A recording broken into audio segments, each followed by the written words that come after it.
Praise the Lord. വിശ്വസ്തനായ ദൈവപുരുഷനായ മോശ അനുകൂലമല്ലാത്ത സാഹചര്യത്തിൽ ഫറവോന്റെ കൽപ്പന നിൽക്കുമ്പോൾ തന്നെ ജനിച്ചു വളർത്തപ്പെട്ട ആളാണ് മോശ.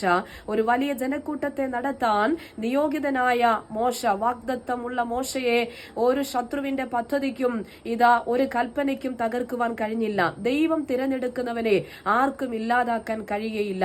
അതേ പ്രിയരെ, വാഗ്ദത്തം നിന്നിലുണ്ടോ, അതേ നിന്റെ കുടുംബത്തിലുണ്ടോ, തലമുറയിലുണ്ടോ, ആർക്കും നിന്നെ തകർക്കുവാൻ കഴിയത്തില്ല.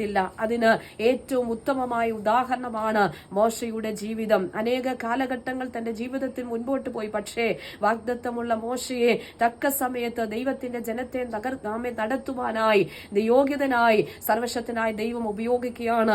ഏതെല്ലാം വിധത്തിലുള്ള അത്ഭുതകരമായ പ്രവൃത്തികളാണ് മോശയിലൂടെ സർവശക്തനായ ദൈവം ചെയ്യുന്നത്. അങ്ങനെയെങ്കിൽ ഒരു കൽപ്പനയ്ക്കും ഒരു ശത്രുവിന്റെ പദ്ധതിക്കും വാഗ്ദത്തമുള്ളവനെ തകർക്കാൻ കഴിയത്തില്ല. വാഗ്ദത്തമുള്ളവനാണോ നീ? വാഗ്ദത്തം നിന്നിലുണ്ടോ, കുടുംബത്തിലുണ്ടോ, തലമുറയിലുണ്ടോ? ശത്രുവിന്റെ ഒരു പദ്ധതിക്കും നിന്നെ തകർക്കുവാൻ കഴിയത്തില്ല. അതേ കർത്താവിന്റെ വചനം പറയുന്നു, നിനക്ക് വിരോധമായി ഉണ്ടാക്കുന്ന യാതൊരു ആയുധവും ഫലിക്കുകയില്ല. പിശാചിന്റെ യാതൊരു ആയുധവും നിനക്ക് വിരോധമായി ഉണ്ടാക്കപ്പെടുന്ന യാതൊരു ആയുധവും ഫലിക്കുകയില്ല. പ്രിയരെ, ഈ ദിവസങ്ങളിലൊക്കെ സർവശക്തനായ ദൈവം ആ വാഗ്ദത്തങ്ങളിലേക്ക് നിങ്ങളെയും നിങ്ങളുടെ കുടുംബത്തെയും, വിശേഷാൽ ചില മാതാപിതാക്കന്മാർ തങ്ങളുടെ തലമുറകളെ ഓർത്ത് ഭാരപ്പെടുമ്പോൾ അവരുടെ മേൽ ഉള്ള വാഗ്ദത്തം നിറവേറപ്പെടണമെന്നുള്ള പ്രാർത്ഥനയോട് ഉപവാസത്തോടു കൂടി ആയിരിക്കുമ്പോൾ ഈ വചനത്തിലൂടെ കർത്താവ് പറയുക, ആ വാഗ്ദത്തങ്ങളിലേക്ക് നിങ്ങളുടെ കുഞ്ഞുങ്ങളെ കർത്താവ് എത്തിക്കുക തന്നെ ചെയ്യും.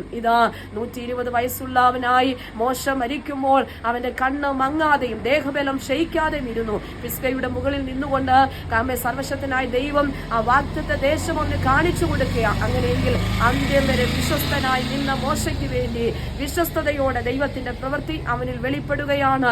അതുകൊണ്ട് വാഗ്ദത്തമുള്ളവനെ തകർക്കുവാൻ ഒരു പദ്ധതിക്കും കഴിയത്തില്ല. അതുകൊണ്ട് വിശ്വസിച്ച് ഈ ദിവസങ്ങളിൽ മുൻപോട്ട് പോകുക. ദൈവിക പദ്ധതികളെ തടസ്സം ചെയ്യുവാനോ, ദൈവം നമ്മിൽ കണ്ടിരിക്കുന്ന പദ്ധതികളെ തടസ്സം ചെയ്യാനോ ഒരു ശത്രുവിനും കഴിയത്തില്ല. വിശ്വസിച്ച് ആമേൻ പറഞ്ഞ് ഈ പ്രഭാതത്തിൽ ദൂതേറ്റെടുക്കുക. ദൈവം നമ്മോട് കൂടെയുണ്ട്. ദൈവത്തിന്റെ പദ്ധതികൾ നമ്മോട് കൂടെയുണ്ട്. ഉറപ്പോടെ നിൽക്കുക. ഈ വചനങ്ങളാൽ കർത്താവ് എല്ലാവരെയും അനുഗ്രഹിക്കുമാറാകട്ടെ.